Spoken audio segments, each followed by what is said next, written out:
Olá, amigos queridos, que alegria poder nos encontrar mais uma vez para, unidos em pensamentos, agradecer a Deus a dádiva do dia de hoje, as bênçãos que nos chegam, na sua maioria, imperceptivelmente, durante todo o nosso dia, na nossa família, em nossas casas, junto aos amigos.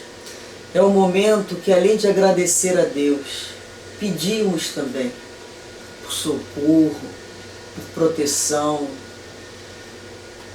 por saúde, para que possamos, continuar a vida aprendendo a cada dia um pouco mais a viver dentro das leis que Jesus nos ensinou.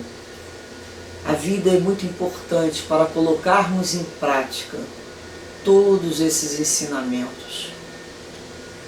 De que outra maneira trataríamos questões tão complexas da convivência, se não fosse através das nossas próprias relações interpessoais, junto a familiares, a locais de trabalho.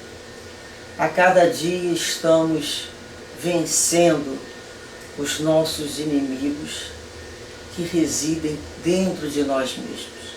A maior luta que travamos sempre será conosco mesmo. Precisamos observar, vigiar essas nossas emoções, os nossos pensamentos, para vencermos esse conflito que vivenciamos, daquilo que sabemos que devemos fazer para aquilo que já fazemos.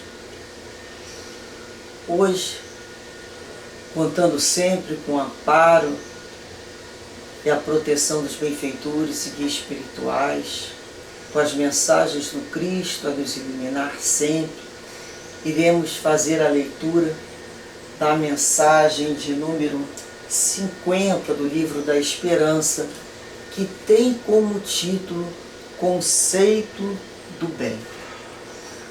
Muitas vezes nós falamos assim, eu sei o que é o bem, eu sei definir o bem, Mas Emmanuel nos traz aqui de início a anotação de Mateus, no capítulo 5, versículo 48, em que Jesus nos disse: Sede vós, pois, perfeito, como é perfeito o vosso Pai que estais nos céus. E depois, Emmanuel vai nos trazer o capítulo 7 do Evangelho segundo o Espiritismo, que tem como título Sede Perfeitos. Todo esse capítulo são regras morais estabelecidas por Jesus, são as nossas regras de condutas de todos aqueles que se encontram no esforço de progredir, de ser melhor hoje do que ontem. E na realidade nós temos que nos comparar com nós mesmos, como éramos, como já somos e o que ainda iremos ser muito melhor. Mas para isso é necessário o esforço, a boa vontade, a decisão. Esse capítulo, que inicia com o título Caracteres da Perfeição, ele traz já de início no Evangelho de Mateus, no capítulo 5 ainda, mas ele vai um pouquinho além, de 44 a 48, em que Jesus nos disse assim: Amai os vossos inimigos, fazei o bem aos que vos odeiam, e orai pelos que vos perseguem e vos caluniam. Porque, se amais somente aquele que vos ama, que recompensa haveis de ter? Os publicanos também não fazem o mesmo?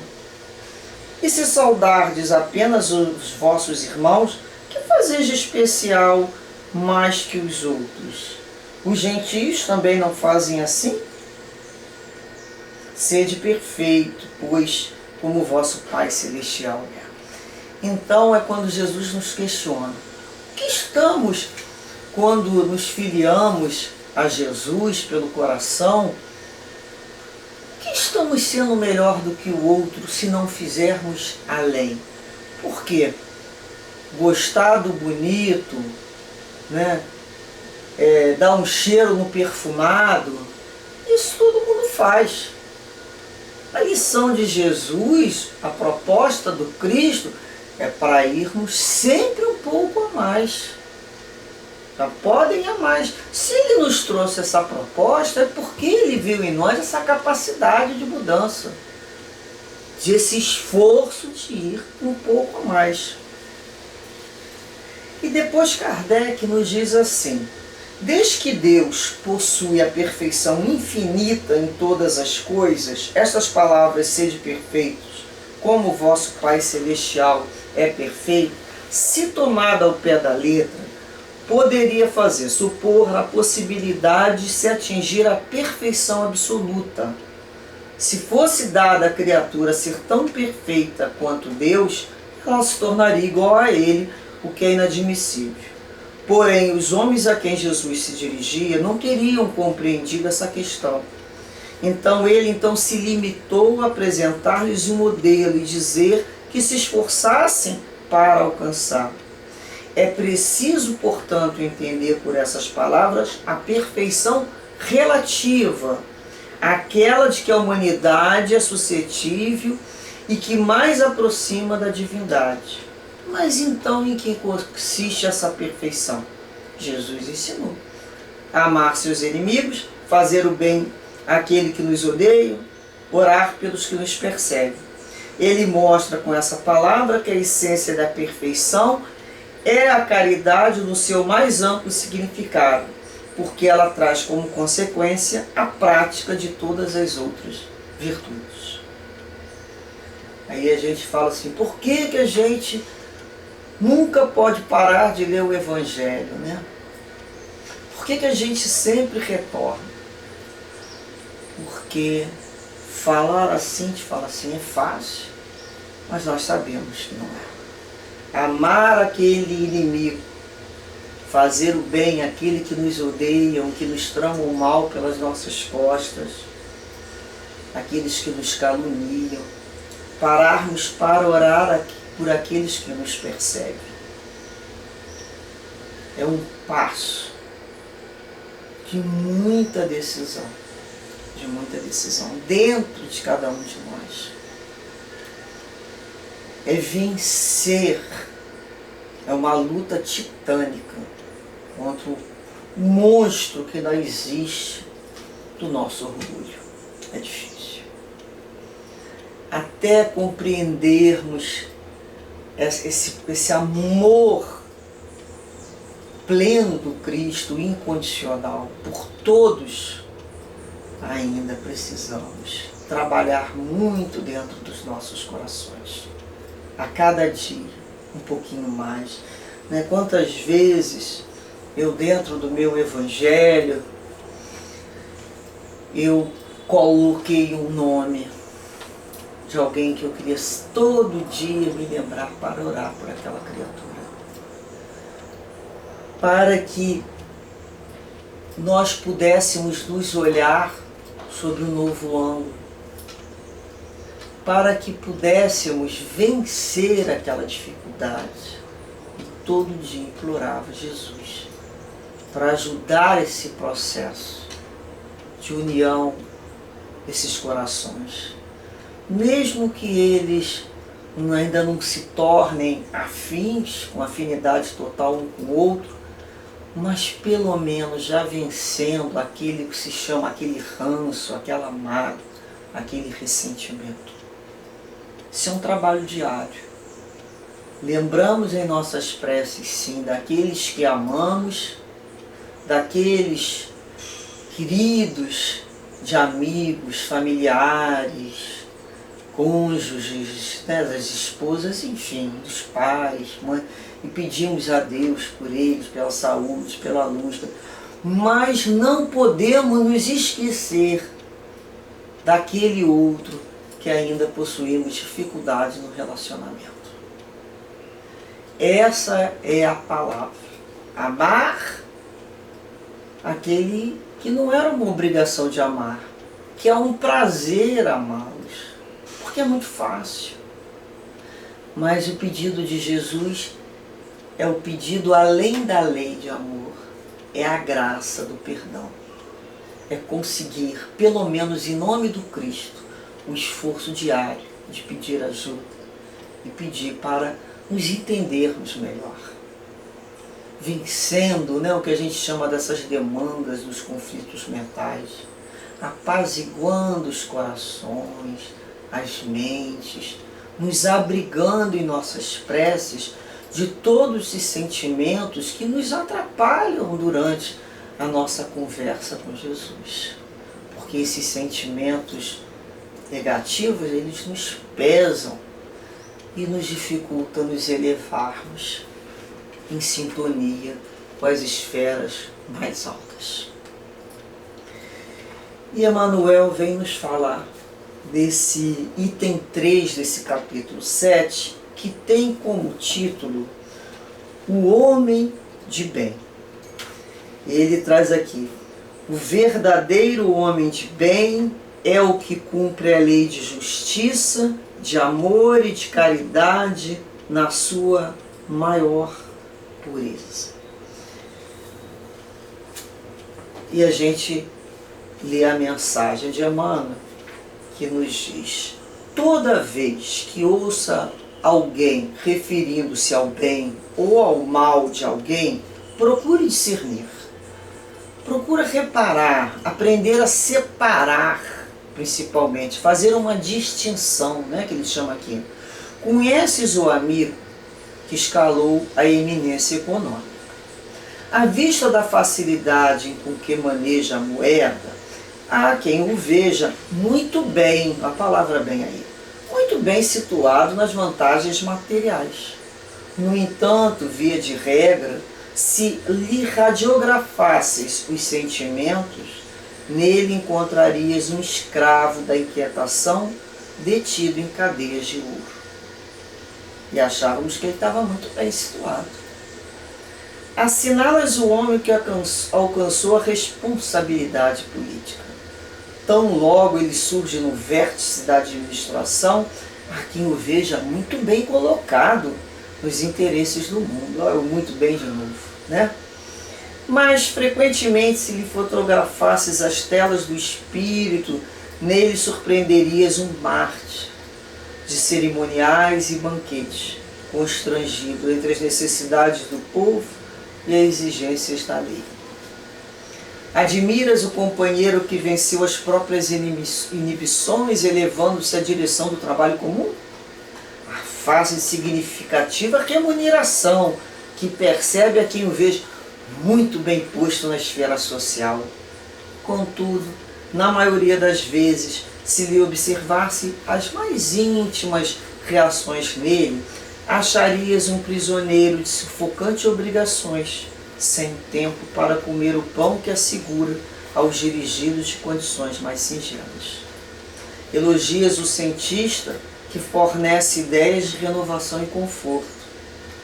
Ao fitá-lo sob os lauréus da popularidade, há quem o veja muito bem classificado na galeria da fama.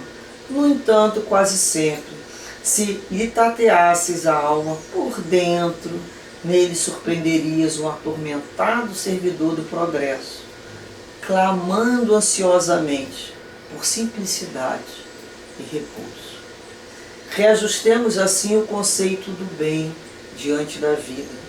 Em muitas circunstâncias, o dinheiro suprime aflições, a autoridade resolve problemas, a influência para dificuldades e a cultura clareia o caminho. Por isso mesmo, toda pessoa que obtém qualquer parcela mais expressiva de responsabilidade e destaque, mostra-se realmente muito bem para combater o mal e liquidá-lo. Entretanto, caso venha a utilizar-se dos bens com que a vida lhe enriquece as mãos apenas para cuidar do bem de si mesma, sem qualquer preocupação na garantia do bem devido aos outros, seja onde seja, semelhante criatura estará simplesmente bem mal. Sucinto, preciso, como sempre, Emmanuel. Muitas vezes a gente fala, fulano está muito bem. Hoje em dia ele é. Fulano, nossa, está bem de vida. Se ele estiver usando aquele bem apenas em favor de si mesmo e dos seus, esquecido dos outros, essa criatura está bem mal. E quantos nós conhecemos que ajudamos a estarem bem nesse conceito de bem do mundo? Familiares, alunos, filhos, companheiros, amigos, que demos um apoio para que hoje estivessem bem. Só que, na realidade, nós desejamos que eles sejam pessoas de bem. Porque esse conceito do bem, nós já descobrimos que ele nada significa se não for utilizado o talento para o uso, de todos os outros que dele também necessitam. Então, quando a gente desejar, eu desejo que fulano seja uma pessoa de bem. E justamente todo esse item 3, o homem de bem, Kardec vai trabalhar as qualidades de um homem de bem. É um item longo que merece ser lido aos poucos, com muita reflexão. É profundo no sentido de abrangência, é o que nós desejamos para nós mesmos. Um dia pertencermos a essas qualidades, a essas virtudes. Então eu botei aqui, olha, quais as principais qualidades do homem de bem? Quais são? Primeiramente, como é que pode o homem verificar se ele realmente está cumprindo a lei de Deus, a lei de justiça, de amor e caridade? Que esse é o homem de bem.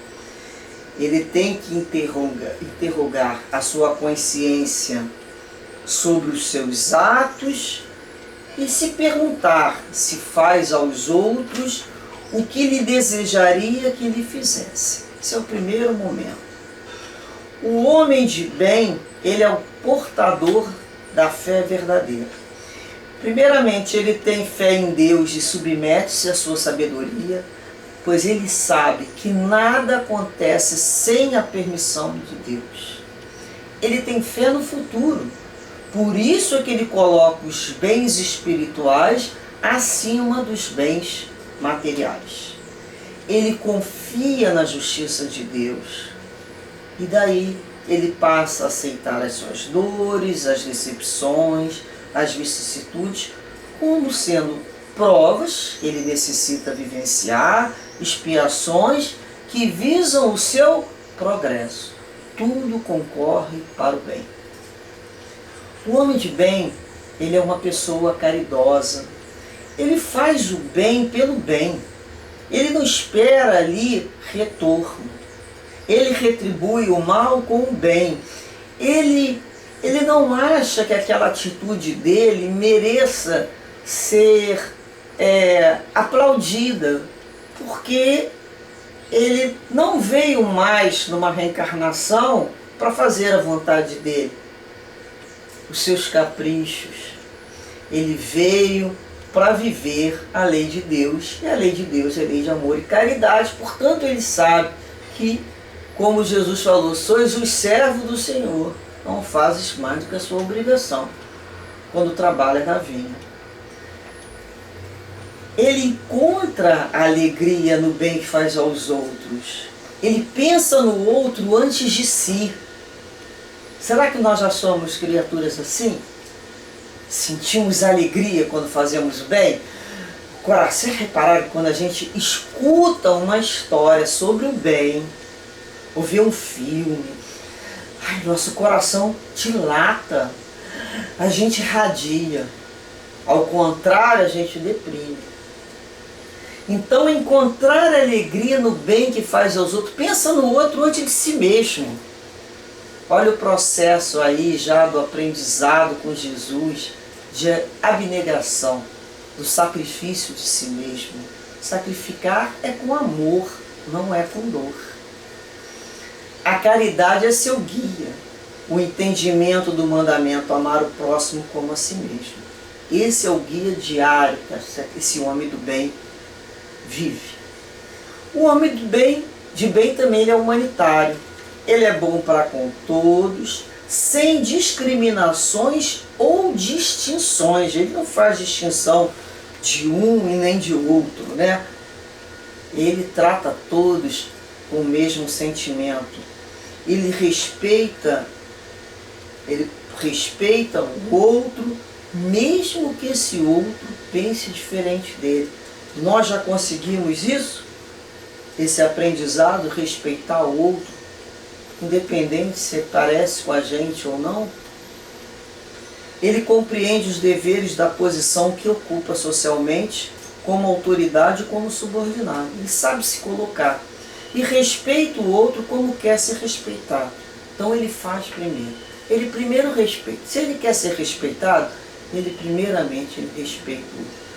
Vocês vejam que a questão do respeito, do afeto, a gentileza é a porta inicial das relações. Como eu vou dizer que amo alguém se eu não consigo nem respeitar? Ele tem o direito de pensar diferente de mim, de sentir diferente de mim, de ter sonhos diferentes dos meus. É uma questão de respeito. A gente às vezes tem uma certa dificuldade, sabe, de compreender, porque nós achamos que só existe uma maneira de viver, que é a nossa. Tudo que for fora disso não é possível. Esquecido que Deus é Pai de todos. Que cada um terá o seu tempo. Deus não abandona nenhum dos seus filhos. Então eu respeito pela forma que o outro ainda se encontra. O homem de bem também ele é virtuoso. Ele entendeu a necessidade de perdoar para ser perdoado. Ele é indulgente por já entender que ele também possui falhas e dificuldades no seu caminhar. Temos que ser. Se eu sei o quanto é difícil, o quanto eu erro, o quanto eu tenho dificuldade, como é que eu não vou dar ao outro essa mesma chance? Por isso que a gente cai tanto. A gente cai porque logo atrás vem alguém que vai falar assim, vou entender a queda do outro porque eu acabei de cair. Busca encontrar no outro o que ele tem de melhor, exercitando os olhos para serem bons, para ter luz.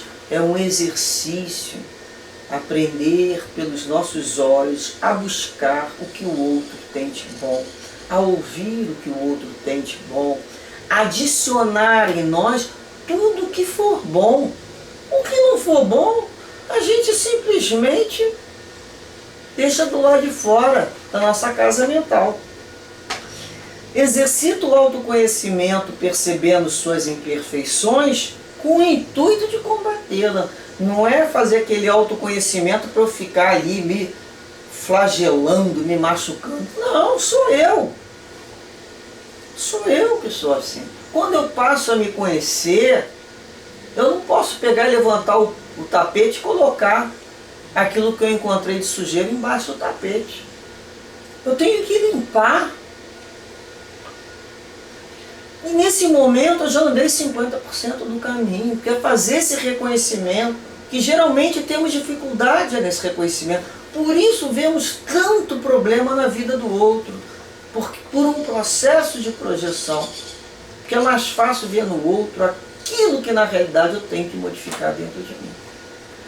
Então quando eu consigo olhar e falar assim, nossa, olha só essa situação como eu ainda me encontro, olha como eu ainda penso. Então nesse momento eu vou com o intuito de combater. Como é que eu vou combater essa situação que existe e eu percebo dentro de mim como uma imperfeição? Eu vou me esforçar para ser melhor, um esforço constante. Eu vou ter a boa vontade, eu vou ter a coragem de buscar viver dentro das leis de Deus. Jesus nos ensinou, o Evangelho é a nossa bússola a nos direcionar. Todas as passagens de Jesus nos ensinam como devemos agir diante de uma situação, da outra. Ele pode ter colocado uma parábola, um exemplo, mas nós podemos trazer para o dia de hoje e utilizarmos, porque nada é mais atual do que Jesus em nossas vidas.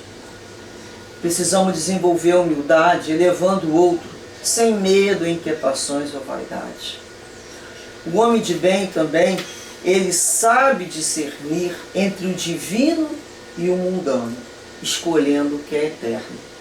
Ele trabalha no desapego, com o entendimento que tudo seu é doação divina, para ser usada no bem, em relação a todos. Olha só, tudo o que é dele é doação de Deus, tudo provém de Deus.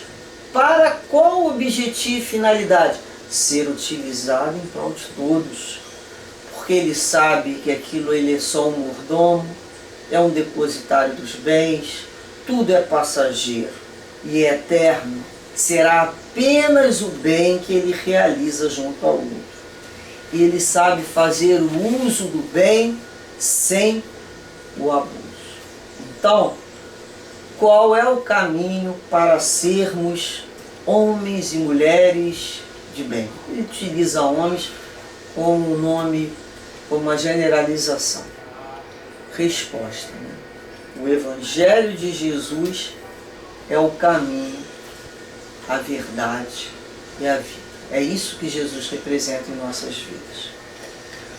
No item 4, para nós encerrarmos, lembramos aqui sobre os bons espíritas, quando alguém às vezes pergunta, né, se o espírita então não tem mácula, não tem defeito, não tem imperfeição. Tem gente que fala assim, eu ainda não posso me dizer espírita porque eu ainda não tenho tal virtude. É um engano. Vejamos aqui o que Kardec nos fala. Reconhece-se o verdadeiro espírita pela sua transformação moral e pelos esforços que faz para dominar as suas más inclinações. Então, ele tem, o espírita, todos nós temos mais inclinações? Temos. Sejamos de que credo formos. Mas o verdadeiro espírita, o verdadeiro cristão, é aquele que busca transformar a sua moral pelos esforços empregados diariamente, se dominando, se observando, se combatendo. Então, a alma de bem é aquela então que age de acordo com as leis de Deus prescrita por Jesus em seu Evangelho. Isto é, cumprindo a lei de justiça, de amor e caridade na sua maior pureza. Que dessa maneira, então, possamos em nossas orações passarmos em revista o nosso amigo Jesus diariamente as nossas atitudes, item por item, nos observando como estamos agindo. Nós possuímos um modelo que é o Cristo, um parâmetro, e a Ele buscamos cada vez mais nos aproximar. Ainda somos esboços de um desenho perfeito. Somos co-criadores junto a Deus, porque a cada dia em que nos esforçamos para vencer essas nossas más inclinações, os nossos maus instintos, os nossos maus pensamentos, nós nos aperfeiçoamos junto a esse modelo maior que Deus nos ofereceu como seu Filho. Muita paz a todos nós. Muita paz em nossos corações, em nossos lares, e muito esforço no bem.